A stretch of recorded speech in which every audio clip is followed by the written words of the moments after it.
Perkenalkan, nama saya Dinafai Satriani Manurung dengan NIM C01020006, Prodi Teknologi Pangan.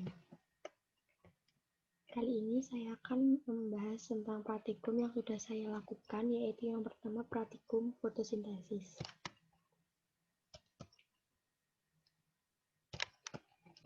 Tujuan dari praktikum ini yaitu yang pertama, untuk mengamati hubungan antara panjang gelombang cahaya terhadap fotosintesis. Yang kedua, mengamati proses fotosintesis. Alat dan bahan yang digunakan yaitu botol 600 ml sejumlah 4, soda kue, balon, tanaman hidrilla, dan plastik mika. Cara kerja yang pertama yaitu 1. Isi ember dengan 5 liter air dan masukkan 2 sendok soda kue. Yang kedua, isi botol dengan hidrilla.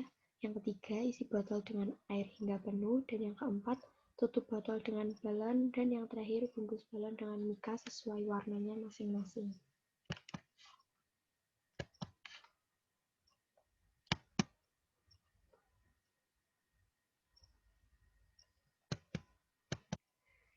Ini merupakan pengamatan dari yang saya lakukan. Yang pertama, tanaman yang memiliki jumlah gelembung paling banyak yaitu mika merah.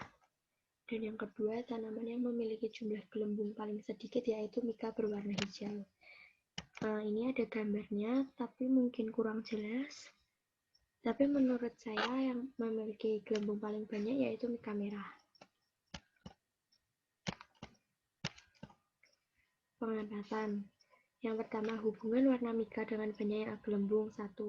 Dari hasil percobaan dan pengamatan yang saya lakukan, mika berwarna merah lebih menghasilkan gelembung terbanyak, yang artinya bahwa mika merah yang paling cepat menghasilkan oksigen. Yang kedua, selain warna merah yaitu warna kuning, hijau, dan biru, semakin lambat dan semakin sedikit oksigen yang dihasilkan, maka gelembungnya semakin sedikit. Hubungan warna mika dengan banyaknya gelembung, yaitu faktor yang berpengaruh dari percobaan tersebut adalah warna mika dan pencahayaan, karena warna mika sangat menentukan banyaknya gelembung yang mempengaruhi hasil fotosintesis. Ini ada lampiran yang saya lakukan dari jam 8 pagi. Yang kedua, pengamatannya yaitu jam 10 pagi. Lalu lanjut ke jam 12 siang, dan yang terakhir jam 2 siang. Tapi memang tidak begitu terlihat jelas gambarnya karena jadi terlihat kecil dan gelembungnya juga tidak terlihat jelas. Dan yang kedua, praktikum stress response. Tujuannya yaitu yang pertama, mengamati perilaku tumbuhan pada berbagai kondisi tubuh. Yang kedua, mengamati respon tumbuhan dalam keadaan tercekam. Alat dan bahan yang digunakan hampir sama, yaitu botol 600 ml berjumlah 4. Yang membedakan yaitu yang stress response menggunakan garam, yang saya gunakan garam tanpa yodium atau garam krosok, lalu balon, dan tanaman hidrilla. Cara kerja yang pertama yaitu isi botol dengan setengah air penuh.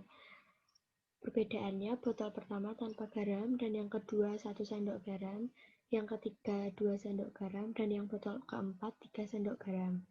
Lalu yang kedua, masukkan hidrilla. Setelah dimasukkan, masukkan air sampai penuh, lalu tutup botol dengan balon, dan yang terakhir taruh botol di bawah sinar matahari. Hasil pengamatan yaitu hubungan garam dengan pertumbuhan gelembung, yaitu semakin sedikit garam yang diberikan maka semakin banyak gelembung yang dihasilkan, atau botol yang diberikan garam 1 sendok menurut pengamatan saya lebih banyak menghasilkan gelembung. Lalu hubungan garam dengan warna daun, yaitu hubungan antar kadar garam dengan pertumbuhan hidrilla berhubungan karena adanya cekaman garam. Tanaman mengalami hidrolisis karena kandungan garam dalam larutan. Dan yang terakhir, mengapa hal itu bisa terjadi? Karena konsentrasi tanaman lebih rendah daripada kondisi air hidrilla, sehingga cairan yang terdapat pada tanaman hidrilla keluar melalui membran semipermeabel yang berada pada tanaman. Dan ini merupakan gambar pengamatan yang saya lakukan. Yang pertama dari jam 8 pagi, lalu dia mati lagi pada jam 8 malam, dan ini jam 8 pagi di hari keesokannya. Nah, ini hasil akhir dari pengamatan saya di jam 8 malam. Mohon maaf banget karena di kamera tidak terlihat begitu jelas perbedaannya. Sekian dari saya. Bila ada kata yang masih salah dan penjelasan yang kurang benar, mohon maaf. Sekian dan terima kasih.